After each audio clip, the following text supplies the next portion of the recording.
Friends, welcome to you. इस video में हम लोग देखेंगे tense and parts of speech से रिलेटेड कुछ क्वेश्चन को। ये क्वेश्चन आपके टीजीटी, पीजीटी और भी जो कॉम्पिटिटिव एग्जाम है, यूपीएससी तक के एग्जाम में ये क्वेश्चन जो है फॉलो होते हैं, ये क्वेश्चन को पूछा जाता है। तो आइए हम लोग इस वीडियो को स्टार्ट करते हैं। आपका फर्स्ट क्वेश्चन है, आप यहाँ पे देख सकते हैं। फर्स्ट क्वेश्चन आपका है, which of the following pairs is mismatched. आपको बताना है कि नीचे जो पेयर दिए गए हैं इनमें से कौन सा पेयर है जो मिसमैच है, जो मतलब मैच नहीं कर रहा है।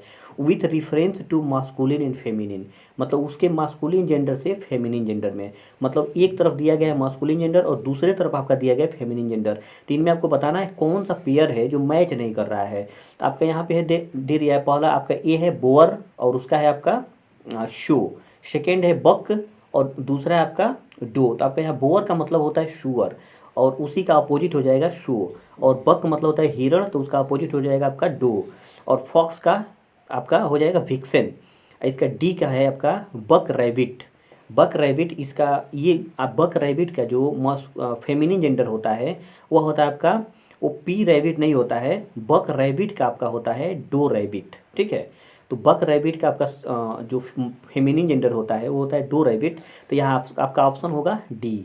सेकेंड नंबर क्वेश्चन है, which of the following is an example of indirect personal pronoun, जो कि रिफ्लेक्सिव प्रोनाउन होता है। तो रिफ्लेक्सिव प्रोनाउन जो है कब इनडायरेक्ट पर्सनल प्रोनाउन के तरीके से काम करता है, जब हम रिफ्लेक्सिव प्रोनाउन के पहले टू लगा देते हैं तो वह जो है आपका इनडायरेक्ट पर्सनल प्रोनाउन की तरह काम करने लगता है। तो इसमें आपका ऑप्शन हो जाएगा डी, टू माई सेल्फ। तो ये हम इनडायरेक्ट पर्सनल प्रोनाउन क्या करते हैं, जब रिफ्लेक्सिव प्रोनाउन के पहले टू ऐड कर दिया जाता है तो आपका बन जाता है इनडायरेक्ट पर्सनल प्रोनाउन। तो इसका आंसर होगा आपका डी। थर्ड नंबर क्वेश्चन है, in the expression teaching is a science, मतलब पढ़ाना एक विज्ञान है, teaching is a science, the underline word is. तो इसमें आपको बताना है जो टीचिंग अंडरलाइन जो वर्ड की गई है ये किस तरीके से काम कर रहा है, नाउन है, प्रोनाउन है, एडजेक्टिव है, एडवर्ब है, ये हमें फाइंड आउट करना है। तो आपका फर्स्ट ये है वर्बल नाउन। वर्बल नाउन का मतलब होता है जब हम वर्ब में कुछ चीज़ें ऐड करके और उसी वर्ब से जब हम जीरंड बनाते हैं, आईएनजी फॉर्म करते हैं, है ना, नाउन की तरह यूज करते हैं, तो वो वर्बल कहलाता है। वर्बल शब्द जो है वर्ब से बना हुआ है और ये भी वर्ब ही होते हैं। तो आपका ऑप्शन है पहला वर्बल नाउन, दूसरा है अबस्ट्रैक्ट नाउन। तो टीचिंग अबस्ट्रैक्ट नाउन तो नहीं है, टीचिंग अबस्ट्रैक्ट नाउन नहीं है आपका, कॉन्क्रीट नाउन भी नहीं है, नन ऑफ द एबव।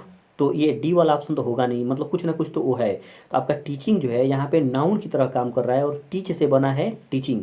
तो यहाँ पे टीचिंग आपका वर्बल नाउन होगा, टीचिंग आपका यहाँ पे वर्बल नाउन होगा। ठीक है, तो इसमें एक्सप्लेनेशन जो दिया गया आप इसको देख सकते हैं। The word teaching is formed from the verb teach.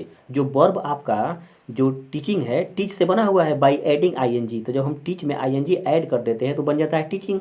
अब हम आईएनजी फॉर्म को, वर्ब की फोर्थ फॉर्म आईएनजी को हम जीरंड की तरह यूज करते हैं, नाउन की तरह भी यूज, जैसे walking is a good exercise. तो यहाँ पे वॉकिंग आपका क्या है, नाउन होगा। तो हम वर्ब की फर्स्ट फॉर्म में जो आईएनजी फॉर्म होती है वर्ब की, उसको हम नाउन के तरीके से भी यूज कर सकते हैं। तो यहाँ पे आपका ऑप्शन होगा ए वर्बल नाउन, क्योंकि टीच में हमने आईएनजी लगा करके टीचिंग बनाया है और इसको सब्जेक्ट के जगह पे लिखा हुआ है, तो ये आपका होगा वर्बल नाउन।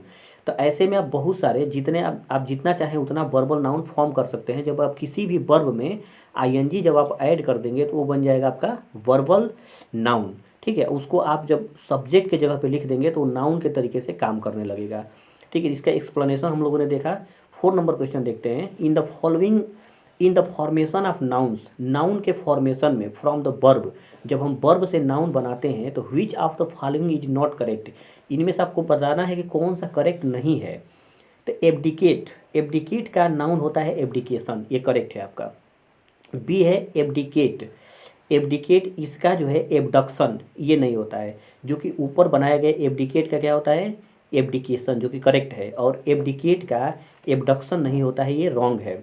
एडॉप्ट का एडॉप्शन होता है, अफेक्ट का अफेक्शन होता है, तो ये करेक्ट है। बी वाला आपका गलत है। ये तो बहुत ही इजी क्वेश्चन था, ये देख के पता चल जाएगा कि एब्डिकेट का एब्डिकेशन नाउन होता है, जबकि बी वाला है आपका एब्डिकेट, दोनों ही सेम है। तो एब्डिकेट का एबडक्शन नहीं होता है, एब्डिकेट में ई को हटा करके ION जोड़ देते हैं तो यहाँ पे बन जाता है। तो आपका ऑप्शन होगा बी।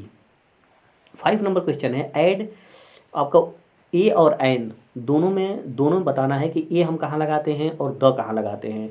तो यहाँ पे दिया add vowel after the last consonant. इसका मतलब ये है कि यहाँ पे आर्टिकल ए, हम आर्टिकल ए को कहाँ यूज करते हैं? Before consonant sound. जब कॉन्सोनेंट साउंड से पहले हम क्या लगाते हैं? आपका आर्टिकल अ लगाते हैं। The is use before ordinal number. The का यूज हम कहाँ करते हैं? ऑर्डिनल नंबर, जैसे फर्स्ट, सेकेंड, थर्ड, लास्ट, इस तरीके के शब्दों के पहले हम आर्टिकल द लगाते हैं। तो ऑर्डिनल नंबर क्या होता है? हम ऑर्डिनल नंबर कहते हैं one, first, second, third, fourth, इसको हम कहते हैं ऑर्डिनल नंबर। और 1 2 3 4 5 6 7 8 इसको कहते हैं न्यूमरल एडजेक्टिव, और ये है आपका ऑर्डिनल नंबर। ठीक है, तो फर्स्ट, सेकेंड, थर्ड ये भी एडजेक्टिव की तरह ही काम करते हैं, लेकिन इनको हम ऑर्डिनल नंबर के तरीके से जानते हैं। तो इसमें आपका ऑप्शन होगा डी, ए। हम कहाँ ए लगाते हैं? बिफोर कॉन्सोनेंट साउंड के पहले। यहाँ पे आ रहा है वॉवेल, तो वो आ रहा है यहाँ पे जो कि कॉन्सोनेंट साउंड है, तो वॉवेल के पहले आप लगाएंगे ए, और द लास्ट से पहले आप लगाएंगे द। आपका 6 नंबर क्वेश्चन है फ्रेंड्स। आपसे रिक्वेस्ट है कि वीडियो को अपने फ्रेंड्स तक अवश्य शेयर करें, क्योंकि वीडियो काफ़ी हेल्पफुल है और ये मोस्ट ऑफ द एग्जाम में क्वेश्चन आने वाले क्वेश्चन हैं। हैव यू, अब देखिए यहाँ पर बहुत ही इंटरेस्टिंग क्वेश्चन है ये। हैव यू, आप देख रहे हैं कि have you dash the door tight, इसका मतलब दरवाजे को टाइट बंद करने की यहाँ पे बात हो रही है, जो भी हो रहा है यहाँ पे। तो यहाँ पे सबसे पहले आप देखेंगे कि ये तो क्वेश्चन, ये जो आपका सेंटेंस है इंट्रोगेटिव है। इंट्रोगेटिव कब होता है? जब हम सब्जेक्ट से पहले हेल्पिंग वर्ब लिख देते हैं, तो सेंटेंस जो होता है वो इंट्रोगेटिव हो जाता है। तो हैव यू है यहाँ पर, तो हैव यू और यू के बाद आपका हमें वर्ब सेलेक्ट करना है। तो हैज और हैव के बाद जब भी आपको वर्ब सेलेक्ट करना हो तो आप वर्ब का हमेशा थर्ड फॉर्म सेलेक्ट करेंगे। लेकिन यहाँ पे क्या है कि वर्ब के थर्ड फॉर्म को हमें याद करना पड़ता है, रटना पड़ता है। इसका कोई कुछ बहुत बेहतरीन टेक्निक नहीं है कि एक बार आपको कोई टेक्निक बता दिया गया और by that way you are solving and you are learning by that way. No any short technique, you have to learn at all. Okay, तो यहाँ पे हैज और हैव के बाद आपको वर्ब का थर्ड फॉर्म लेना है। और शट जो वर्ब है हमें इसका तीनों फॉर्म सेम होता है, शट, शट एंड शट। और इसका ING form shutting and shuts, इसका फिफ्थ फॉर्म हो जाएगा। ठीक है, तो हैव यू शट, आपका ऑप्शन होगा सी। शटेड नहीं होता है, अनशटेंड और साइट ये दोनों, ये तो डी वाला ऑप्शन गलत दिखा है। और फर्स्ट ए ऑप्शन और बी ऑप्शन ये दोनों सेकेंड फॉर्म और थर्ड फॉर्म बनाने का तरीका ही गलत है। शट का तीनों फॉर्म सेम होता है, तो आप लगाएंगे यहाँ पे ऑप्शन सी। नेक्स्ट आपका क्वेश्चन है 7 number question. He dash the college last year. तो यहाँ पे ये भी काफ़ी इंटरेस्टिंग क्वेश्चन है। यहाँ पे ये दे रहा है कि ही डैश द लास्ट ईयर। तो जिन सेंटेंसेस में आपका अगो, बिफोर, यस्टरडे, लास्ट, इस तरीके के जो वर्ड आते हैं यह हमेशा पास्ट इंडेफिनिट टेंस में जाता है। ये आपका एक क्लू है, it's clue to know about the tense, okay, about the sentence. तो ये एक क्लू है कि पास्ट इंडेफिनिट टेंस आप कैसे पहचानेंगे? जिस सेंटेंस में लास्ट आ जाए, अगो आ जाए, बिफोर आ जाए, यस्टरडे आ जाए, मैक्सिमम चांस है 90% से ज़्यादा चांस है कि वो सेंटेंस जो है आपका पास्ट इंडेफिनिट में ही जाएगा। तो यहाँ आपका ऑप्शन होगा सी, नहीं, यहाँ पे आपका ऑप्शन होगा बी, लेफ्ट। पास्ट इंडेफिनिट में आप जानते हैं कि हम वर्ब का सेकेंड फॉर्म लगाते हैं, और वर्ब का जो सेकेंड फॉर्म होता है only and only it comes in past indefinite tense. I think my friends you are getting it, and you have to share this video to all your friends. It's very helpful for all competitive examination. Okay friends, तो यहाँ पे आपका option होगा B, जो कि left. तो he left the college last year. यहाँ पे आप एक्सप्लेनेशन को पढ़ भी सकते हैं। The simple past tense is use to indicate an action completed in the past. हम पास्ट इंडेफिनिट टेंस का यूज तब करते हैं जब कोई काम पास्ट में ख़त्म हो चुका है और उसका इफेक्ट भी लगभग ख़त्म हो चुका है। It often occurs with adverbs and adverb phrases of past time. इसमें क्या आता है? Yesterday, a week ago, last year, ago, before. यहाँ पे एक्सप्लेनेशन में all the things have been given, ये सारी चीज़ें दी रखी हैं कि ये पास्ट इंडेफिनिट में क्यों है। तो इसका ऑप्शन हो जाएगा बी। अब हम लोग आते हैं 8 नंबर क्वेश्चन पे। वेरी इंटरेस्टिंग क्वेश्चन ये भी है। दिस पर्टिकुलर प्रॉब्लम, यह जो पर्टिकुलर समस्या है, यह विशेष ये जो समस्या है, this particular problem dash us for a long time now. अब यहाँ पे दिया है us for a long time, इसमें समय दे रखा है। और जब भी समय दे दिया होता है तो वो उस टेंस को हमें परफेक्ट में लेके जाना पड़ता है, परफेक्ट कॉन्टिन्यूअस टेंस। इसका मतलब ऑप्शन ए में है has been troubling, may troubling. तो मे के बाद, मे जो है आपका मॉडल वर्ब है, और मॉडल वर्ब के बाद हम कभी भी आईएनजी फॉर्म नहीं लगाते हैं। तो मे ट्रबलिंग बी, ये आपका स्ट्रक्चर ग्रामेटिकली ये गलत लिखा हुआ है। मे भी ट्रबलिंग हो सकता है, लेकिन may troubling be it is not possible, because after modal we have to take always first form of the verb and to take that, and after ing if you want to put then may be plus troubling, it's correct. Okay, C is been troubling, तो is been troubling यहाँ पे गलत होगा, क्योंकि is के बाद हम been नहीं लगाते हैं और उसके बाद फिर आईएनजी नहीं लिखेंगे, तो ये ग्रामेटिकली ये भी सी स्ट्रक्चर भी गलत है। इज बीन ट्रबलिंग ग्रामेटिकली ये गलत लिखा हुआ है।